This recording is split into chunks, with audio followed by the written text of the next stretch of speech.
அஸ்ஸலாமு ஃப்ரெண்ட்ஸ், இன்றைக்கி நம்ம நானிமா சமையலில் நான் ஒரு ஹெல்த்தியான அருமையான ஒரு வாழைத்தண்டு கூட்டு செய்ய போகிறேன். அது நல்லா ஃப்ரெஷ்ஷாக இருக்குது. அது இந்த மாதிரி அழகாக சீவிட்டு இந்த மாதிரி கட் பண்ணி பாருங்கள், நல்லா அருமையாக இருக்குது.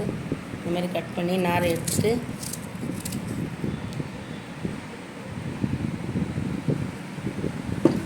இந்த மாதிரி கட் பண்ணிக்கலாம்.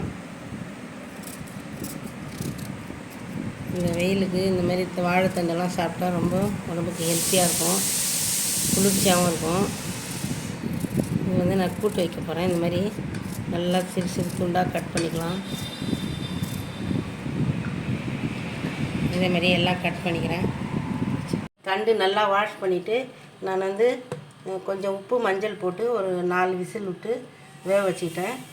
அதுக்கு தேங்காய் திருவி வச்சுருக்கேன், கொஞ்சம் பைத்தியம் பருப்பு கொஞ்சம் அரை வேக்காடு வேக வச்சு வச்சுருக்கேன். இது மசாலா தக்காளி வெங்காயம்லாம் எடுத்து வச்சுருக்கேன். இப்போ தாளிக்கிறேன். இப்போ பாத்திரம் வச்சுருக்கேன், எண்ணெய் ஊற்றிக்கிறேன். கடுகு ஒரு ஸ்பூன் போட்டுக்கலாம். நல்லா பொரிஞ்சிச்சு. ஒரு பட்டை, ஒரு ஏலக்காய், ஒரு லவங்கம் போட்டுக்கிறேன். வெங்காயம் போட்டுக்கிறேன். பச்சை மிளகாய் ஒரு 2 பீஸ் போட்டுக்கிறேன்.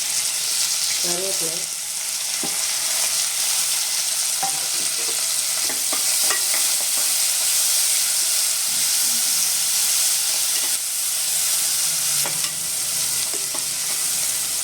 வெங்காயம் நல்லா வதக்கிட்டோம். இஞ்சி பூண்டு பேஸ்ட்டு போட்டுக்கணும். வெங்காயம் நல்லா வதங்கிடுச்சு.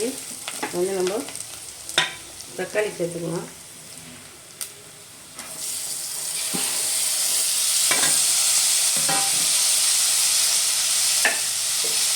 நான் ஏற்கனவே வந்து தண்டில் கொஞ்சம் உப்பு போட்டேன். இதில் கொஞ்சம் தேவையான அளவு போட்டுக்கிறேன். இதுவும் சேர்ந்து நல்லா வதக்கிட்டு நல்லா வதங்கிட்டு மிளகாத்தூள் ஒரு தேவையான அளவு போட்டுக்கிறேன். தனியாத்தூள் ஒரு ஸ்பூன் போட்டுக்கிறேன். மஞ்சள் தூள், கொஞ்சமாக கரம் மசாலா. நீங்கள் முதல் முறையாக பார்க்குறவங்களா இருந்தால் இன்ஷால்லா சப்ஸ்கிரைப் பண்ணிக்கோங்க. நான் 3 வருஷமாக வீடியோ போட்டுருக்கேன். இன்ஷால்லா இப்போ தான் நீங்கள் பார்க்கவே ஆரம்பிச்சிருக்கீங்க. ரொம்ப நன்றி. இனிமேல் இன்ஷால்லா சப்ஸ்கிரைப் பண்ணிவிட்டு பாருங்கள், லைக் பண்ணுங்கள். இது நல்லா வதங்கிச்சு. இப்போ இந்த வெந்த தண்டை நான் சேர்த்துக்கிறேன்.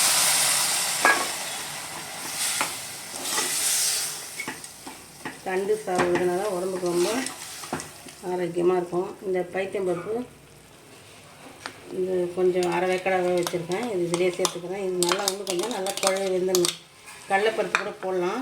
நான் ஒரு தடவை கூட்டுக்கு கடலைப்பருப்பு போடுவேன், இன்னொரு தடவை போடும்போது பைத்தியம் பருப்பு போட்டுக்குவேன். நல்லாயிருக்கும். இது அப்படியே கொஞ்சம் நேரம் நல்லா வேகட்டும். கொஞ்சமாக கொத்தமல்லி போட்டுக்கணும். இது அப்படியே ஓப்பன்லேயே வேகட்டும். நல்லா வெந்துடுச்சு. இப்போ கொஞ்சம் நேரம் ஓப்பன்லேயே கொதிக்கட்டும்.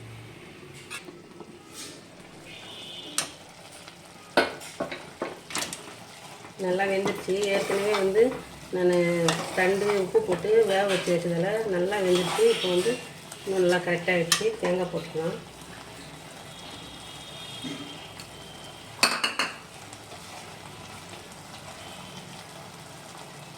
நான் ஒரு ஸ்பூன் நெய் ஊற்றுறேன். உங்களுக்கு நெய் பிடிக்கும்னா ஊற்றிடுங்க, இல்லைன்னா வேணாம்.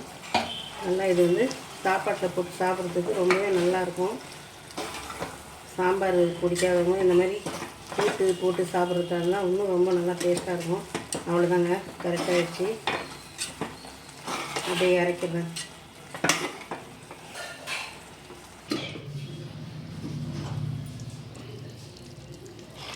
வாழைத்தண்டு கூட்டு அருமையான ரெடி ஆகிடுச்சு. இது நல்லா வந்து சாப்பாட்டில் போட்டு சாப்பிட்றதுக்கு ரொம்பவே நல்லாயிருக்கும். அவ்வளோதாங்க. இந்த வீடியோ பிடிச்சிருந்தா ஒரு லைக் பண்ணுங்கள், ஷேர் பண்ணுங்கள், கமெண்ட் பண்ணுங்கள், மறக்காமல் சப்ஸ்கிரைப் பண்ணுங்கள். அஸ்ஸலாமு அலைக்கும்.